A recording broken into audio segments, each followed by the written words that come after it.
हमारे साथ कांग्रेस नेता राशिद अल्वी जुड़ गए हैं। राशिद अल्वी जी, संबित पात्रा ने ट्वीट भी किया है, जो आपने देखा है सीधे सोनिया गांधी जी का उन्होंने जिक्र किया, अहमद पटेल का जिक्र किया है। साथ ही साथ जो एसआईटी की ओर से एफआईआर दर्ज की गई उसमें बताया जा रहा है कि अहमद पटेल के कहने पर तीस्ता सीतलवाड़ को पैसे दिए गए थे ताकि छवि बिगाड़ी जा सके गुजरात की उस वक्त के सीएम नरेंद्र मोदी की। देखिए,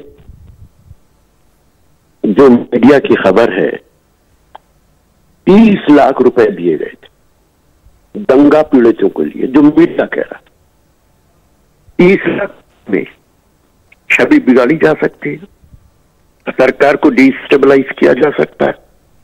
मेघालय में नहीं हो सकता, छोटी सी स्टेट में। और अहमद पटेल के और नरेंद्र मोदी जी के जो रिश्ते थे, वो रिश्ते शायद अहमद पटेल के ऐसे रिश्ते कांग्रेस के लोगों से नहीं थे जैसे नरेंद्र मोदी जी के साथ थे। और इस सवाल का जवाब सबसे बेहतर मोदी जी दे सकते हैं। वो अहमद पटेल को अहमद पटेल ही नहीं कहते थे, वो बाबू कहा करते थे। पूछ लीजिए आप उनसे। इस एसआईटी पे भरोसा नहीं किया जा सकता। क्या गुजरात की सरकार ऐसी थी कि 30 लाख में डिस्टेबलाइज हो जाती?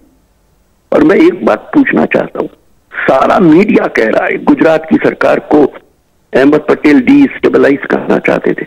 आज जो हर रोज सरकारें डिस्टेबलाइज हो रही हैं, महाराष्ट्र के अंदर हुई, गोवा में हुई, अभी मध्य संबित पात्रा तो कह रहे हैं कि सोनिया गांधी की वजह से हुआ, सोनिया गांधी के इशारे पे काम कर रहे थे अहमद पटेल। संबित पात्रा या तो इसका सबूत दें, वरना उनके खिलाफ एफआईआर की गिरफ्तारी होनी चाहिए। उनने तो ट्वीट किया है।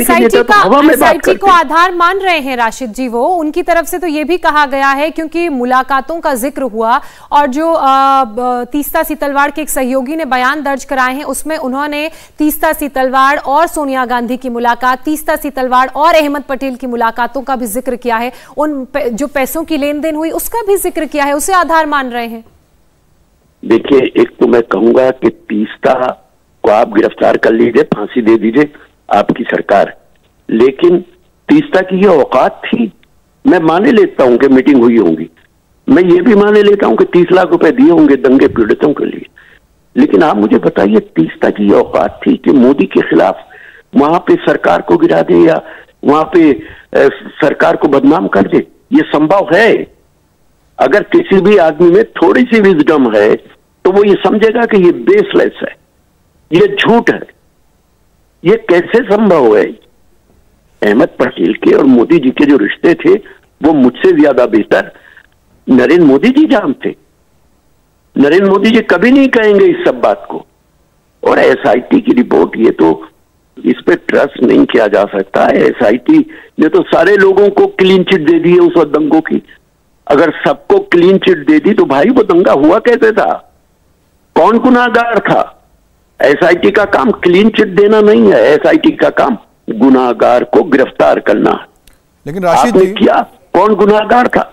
लेकिन राशिद जी, कोर्ट से तो ये भी बात सामने आई थी ना, किस तरह से तीस्ता सीतलवाड़ जो है फर्जी जो हलफनामे दर्ज कर रही थी विक्टिम्स के नाम पे, विक्टिम्स ने उसको डिनाई कर दिया। उनके साथ जो उनके सहयोगी थे रईस खान, उन्होंने उनके बारे में सारी चीजें बताई है, स्टेटमेंट दर्ज करवाया है। देखो भाई, मेरी 20 साल की वकालत रही है जी। जो विटनेसेस होती है और एविडेंस होती है, पुलिस जिससे चाहे डिनाई करा दे, जिससे चाहे स्टेटमेंट दिलवा दे। मैंने कोर्ट में आर्गुमेंट कर रहा था, प्रोसिक्यूशन के पास सादे कागज पे हमारे क्लाइंट के जो मुजरिम था उसके सिग्नेचर थे, वो उड़ के आ गया मेरे पास। मैंने अदालत में दिया, इसी बुनियाद पर उसकी जमानत हो गई थी।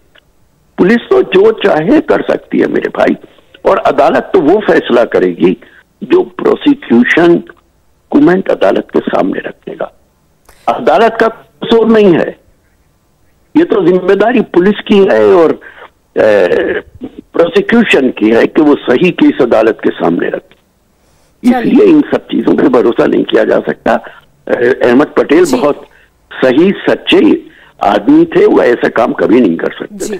चलिए राशिद जी, बहुत शुक्रिया आपका हमारे साथ जुड़ने के लिए, इंडिया टीवी को वक्त देने के लिए। तो राशिद अल्वी को आप सुन रहे थे, जिनका साफ तौर पर यह कहना है कि एसआईटी की जो इन्वेस्टिगेशन रिपोर्ट सामने आई है, जो एफआईआर सामने आई है, उसमें जो बातें लिखी गई हैं वो बेबुनियाद हैं और झूठी हैं। इंडिया टीवी हर वक्त हर जगह डाउनलोड करने के लिए सर्च करें India TV news Google play store या ऐप स्टोर पर।